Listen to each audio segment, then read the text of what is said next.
ሰላም ጤና ይስጥልኝ። ለህዝብ ጥቅም ሲባል መንግስት ከግለሰቦች ይዞታ የሚወስድበት ሁኔታ አለ። በእንደነዚህ ጊዜያቶች ግለሰቦች በይዞታው ላይ ሁከት ተፈጠረብኝ፣ ሁከት ይወገድልኝ የሚል ክሶች፣ በይዞታው ላይ ቀድሞ የማልማት መብት አለኝ፣ እ፣ በዚህ ይዞታ ላይ ባለመብት ነኝ የሚሉ በፍርድ ቤት ክርክሮች ሲቀርቡ እናያለን። ዛሬ እንድንወያይበት የመረጥኩት ርዕስ እንግዲህ ለህዝብ ጥቅም ሲባል ይዞታ ሲወሰድ የት ነው ፍርድ ቤት መቅረብ ያለበት የሚለውን በማንሳት ሲሆን ጠበቃና የህግ አማካሪ ፍርድ ቤታቸው እባላለሁ። እንግዲህ በህገ መንግስቱ አንቀጽ 51 ንዑስ ቁጥር 1 ላይ የፌዴራል መንግስት የመሬት አጠቃቀም በተመለከተ ህግ የማውጣት ስልጣን አለው።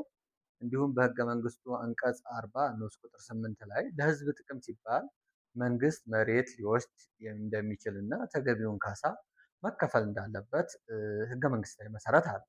ይህም መሰረት አድርጎ ከዚህ ቀደም የተለያዩ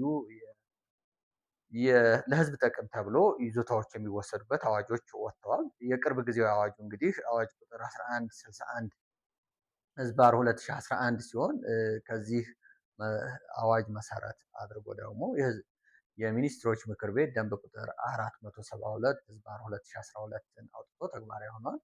እንግዲህ በዚህ በህዝብ ተወካዮች በወጣው ህግ መሰረት ለህዝብ ጥቅም ማለት ምን ማለት ነው የሚለውን በአንቀጽ 2 ላይ ትርጉም ሰጥቶት እናያለን። በቀጥታም ሆነ በተዘዋዋሪ ማህበራዊና ኢኮኖሚያዊ ልማት ለማጎልበት ለህዝብ የተሻለ ጥቅም እና እድገት ያመጣል ተብሎ ሃይ ሌቭል ነው የሚወሰነው። በካቢኔ ሲወሰን ለህዝብ ጥቅም ተፈልጓል ተብሎ ሲወሰን መንግስት ለግለሰቦች ተገቢው ምትክ ካሳ እና ለልማት ተነሺ የኢኮኖሚ የማህበራዊ ትስስር የስነ ልቦና ጉዳት በተመለከተ ተገቢውን ካሳ በመስጠት እንዲሁም ከቦታው የሚነሱትን ማህበረሰቦች በማወያየት ይዞታ የሚለቀቅበት ሁኔታ አለ። መንግስት በሚወስደው ውሳኔ ላይ ግለሰቦች ቅሬታ ካላቸው መጀመሪያ ቅሬታቸውን ማቅረብ ያለባቸው አዲስ አበባ ከተማ አስተዳደር የመሬት ይዞታ ማስለቀቅ እና ካሳ ጉዳዮች አቤቱታ ሰሚ ጉባኤ ይባላል። በዚህ ጉባኤ 5 ዳኞች ያሉት ሲሆን የህግ ባለሙያዎችም አሉ፣ የተለያዩ ባለሙያዎች ያሉበት አስተዳደራዊ ፍርድ ቤት ነው። ይህ ጉባኤ ግራ ቀኙን ግለሰቡን እና አስተዳደሩን አከራክሮ እንደ ፍርድ ቤት ያለ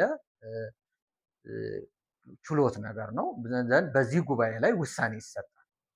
በዚህ ውሳኔ ላይ ቅሬታ ካለ በአንድ ወር ጊዜ ውስጥ አሁንም ለአዲስ አበባ ከተማ የመሬት ይዞታ ማስለቀቅ ካሳ ጉዳዮች ይግባኝ ሰሚ ጉባኤ የሚባል አሁንም በ5 ዳኞች የተዋቀረ ችሎት አለ። ለዛ አቤቱታ ይቀርባል።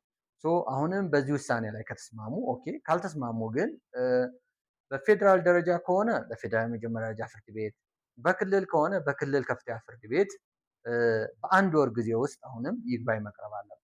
ስለዚህ በአስተዳደሩ በሚወስናቸው ለህዝብ ጥቅም ተብሎ በሚነሱ ይዞታዎች ላይ ቀጥታ ፍርድ ቤት ሳይሆን የሚካሄደው የመሬት ይዞታ ማስለቀቅ ካሳ ጉዳዮች አቤቱታ ሰሚ ጉባኤ፣ አቤቱታ ሰሚ ጉባኤው ላይ ቅሬታ ካለ ይግባኝ ሰሚ ጉባኤ፣ በሶስተኛ ደረጃ ነው ፍርድ ቤት የሚካሄደው። ስለዚህ እንደዚህ አይነት ክርክሮች ቀጥታ ፍርድ ቤት ከመምጣታቸው በፊት ወደ እነዚህ አስተዳደር አካላቶች መቅረብ እንዳለበት በአዋጁ እንደተደነገገ ለመግለጽ እወዳለሁ። ሌሎች በዚህ ጉዳይ ላይ መነሳት አለበት የምትሉት ነገር ካለ ኮሜንት ላይ መጻፍ ትችላላችሁ። የህግ ምክር ለምትፈልጉ ሰዎች በ0911992719 መደወል ትችላላችሁ። አመሰግናለሁ።